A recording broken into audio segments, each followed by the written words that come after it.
سورۃ السجدہ کی آیت نمبر 23۔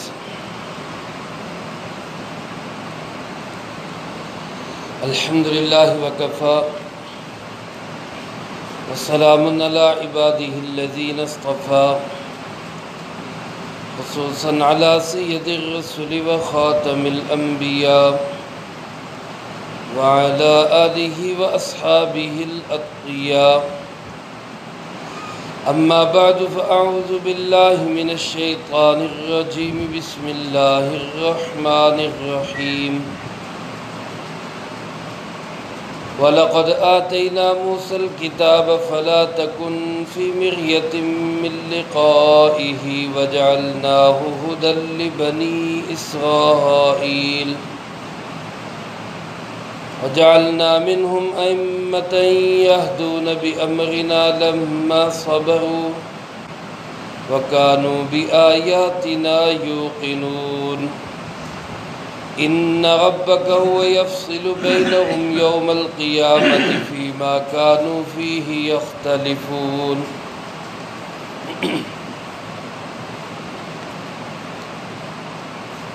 وَلَقَدْ آتَيْنَا مُوسَى الْكِتَابَ، اور یقیناً ہم ہی نے دی موسیٰ علیہ السلام کو کتاب۔ فَلَا تَكُنْ فِي مِرْيَةٍ مِّن لِّقَائِهِ، پس تو شک میں نہ پڑ اس کی ملاقات سے۔ وَجَعَلْنَاهُ هُدًى لِّبَنِي إِسْرَائِيلَ، اور ہم نے اس کتاب کو بنایا ہدایت بنی اسرائیل کے لیے۔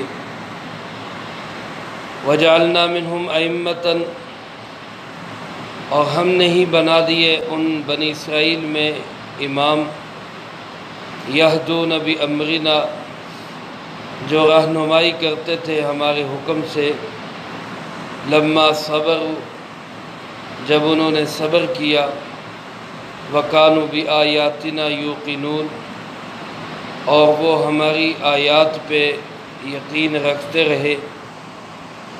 إِنَّ رَبَّكَ هُوَ يَفْصِلُ بَيْنَهُمْ يَوْمَ الْقِيَامَةِ، بے شک تیرا پروردگار وہ فیصلہ کرے گا ان کے درمیان قیامت کے دن۔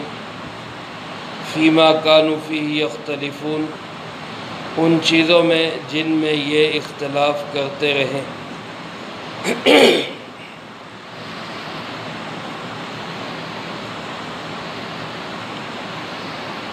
اس سے پہلی آیات مبارکہ میں اللہ رب العالمین نے عقیدہ توحید اور عقیدہ آخرت کے متعلق بہت سارے امور کو بیان فرمایا۔ جب ان عقائد کی تعلیم اور تبلیغ کی جاتی ہے تو لازمی بات ہے مخالفین کی طرف سے مخالفت کا بھی سامنا ہوتا ہے۔ بعض اوقات ایذائیں اور تکلیفیں وہ بھی سہنی پڑتی ہیں، اور مختلف قسم کے حالات کے اندر، بلکہ مخالف حالات کے اندر بھی اپنے نظریے اور اپنے مشن پہ گامزن رہنا ہوتا ہے، جس کا نام صبر ہے۔ ان آیات مبارکہ میں اللہ رب العالمین نے براہ راست جناب محمد کریم صلی اللہ علیہ وسلم کو اور آپ کی وساطت سے مجھے اور آپ کو، آپ کے تمام امتیوں کو، قیامت تک آنے والے تمام مسلمانوں کو باطل اور کفر کے مقابلے میں صبر کی تلقین کی ہے۔ چنانچہ اللہ پاک ارشاد فرماتے ہیں، میرے محبوب صلی اللہ علیہ وسلم، موسیٰ علیہ السلام کو بھی کتاب ہم نے ہی دی تھی، اس میں کوئی شک نہیں۔ اللہ رب العالمین نے 4 آسمانی کتابیں نازل فرمائی، جن میں سے زبور حضرت داؤد علیہ السلام پہ نازل ہوئی، تورات حضرت موسیٰ علیہ السلام پہ نازل ہوئی، انجیل حضرت عیسیٰ علیہ السلام پہ نازل ہوئی، اور آخری کتاب لا ریب کتاب، لا شک کتاب قرآن کریم جناب محمد کریم خاتم النبیین صلی اللہ علیہ وسلم پہ نازل فرمایا۔ اللہ پاک ارشاد فرماتے میرے محبوب جس طرح تورات موسیٰ علیہ الصلوۃ والسلام پہ نازل ہوئی ہم نے نازل کی، اللہ رب العالمین نے ہی اس کو اتارا، اسی طرح قرآن کریم بھی اللہ رب العالمین کی ہی کتاب ہے، لہذا فلا تکن فی مریۃ من لقائہ، اس کی ملاقات سے آپ شک میں نہ رہیں،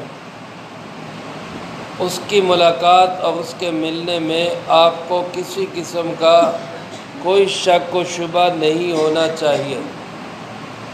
اس ملاقات سے مراد کس کی ملاقات ہے؟ اور نبی کریم صلی اللہ علیہ وسلم کو یا جس مخاطب کو بھی کہا جا رہا ہے کہ شک نہیں کرنا، تو کس کی ملاقات پہ شک نہیں کرنا؟ اس میں تفاسیر مختلف ہیں، 3 قسم کی تفاسیر زیادہ مشہور ہیں۔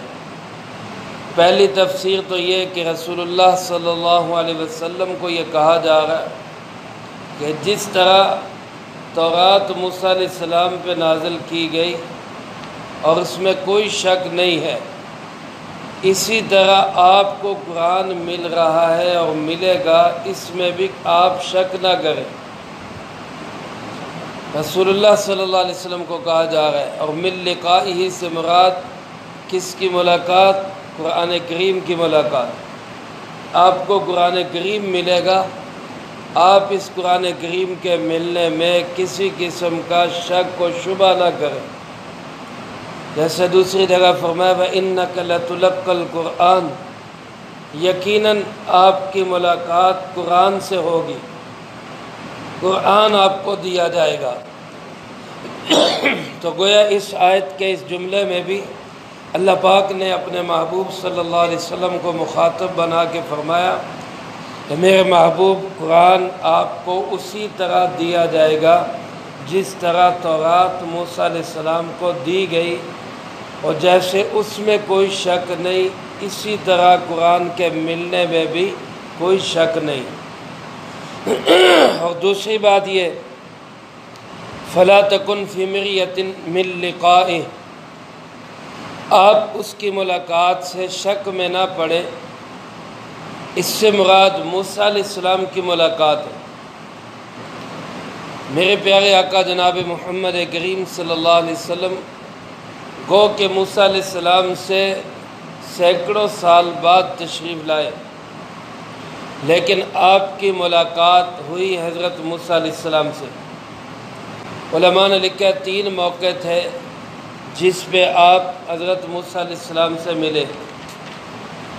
پہلا موقع تو وہ جب آپ سفر معراج کے لیے تشریف لے جا رہے، آپ نے فرمایا میرا گزر ایک سرخ ٹیلے کے پاس سے ہوا، فرأیت موسیٰ، میں نے موسیٰ علیہ السلام کو دیکھا کہ وہ اپنی قبر کے اندر نماز پڑھ رہے۔ یہ ملاقات ہے رسول اللہ صلی اللہ علیہ وسلم کی موسیٰ علیہ السلام سے۔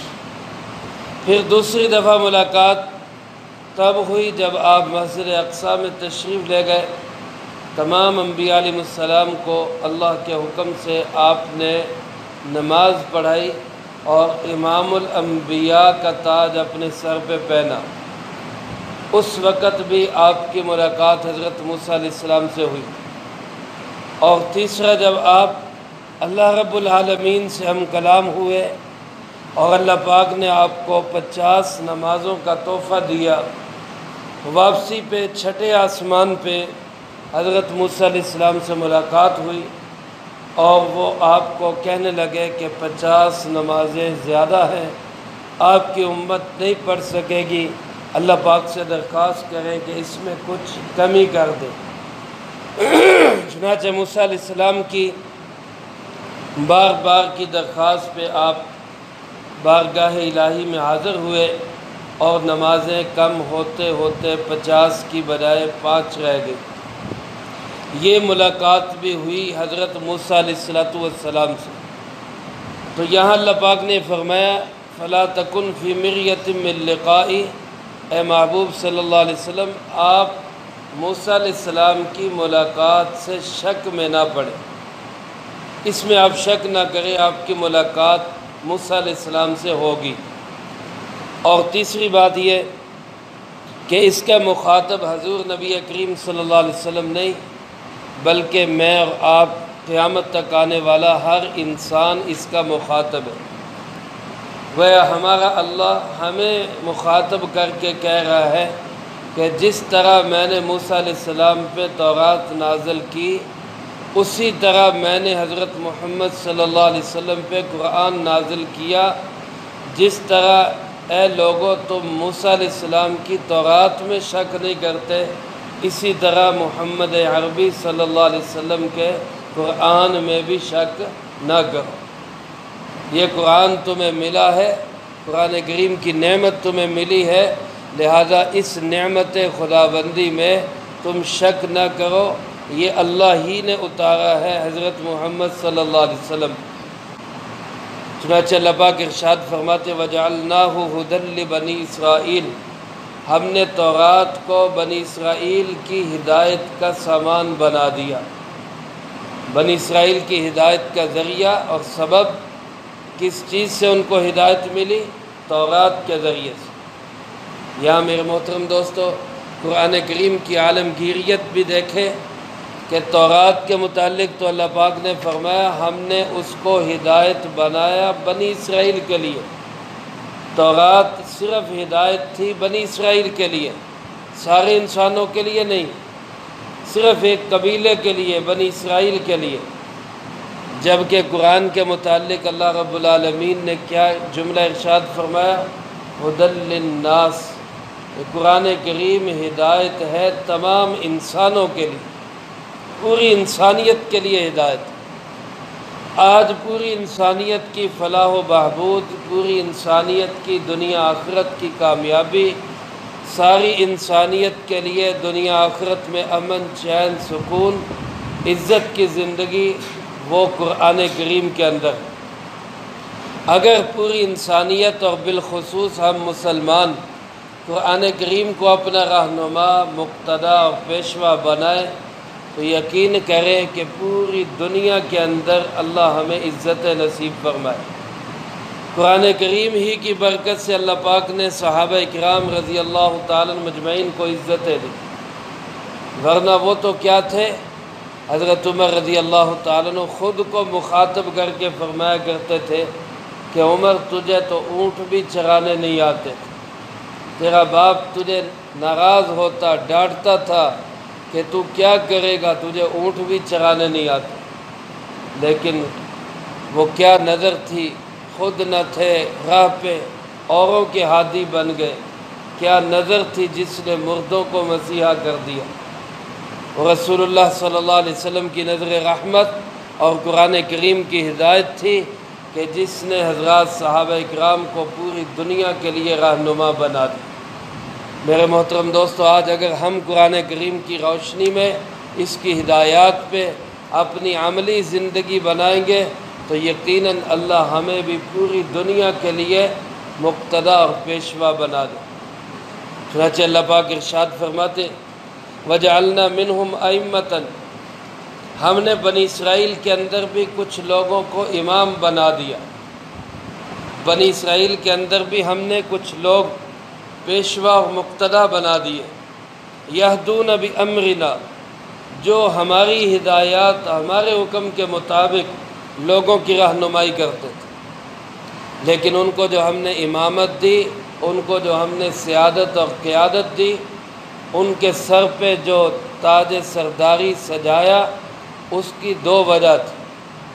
ان کے اندر دو کوالٹیاں تھیں، ایک عملی، ایک علمی۔ عملی کوالٹی تو یہ تھی کہ لما صبروا، جب انہوں نے صبر کیا۔ صبر کس چیز کا نام ہے؟ صبر نام ہے اپنے مشن پہ گامزن رہنے کا، اپنے موقف پہ ڈٹے رہنے کا۔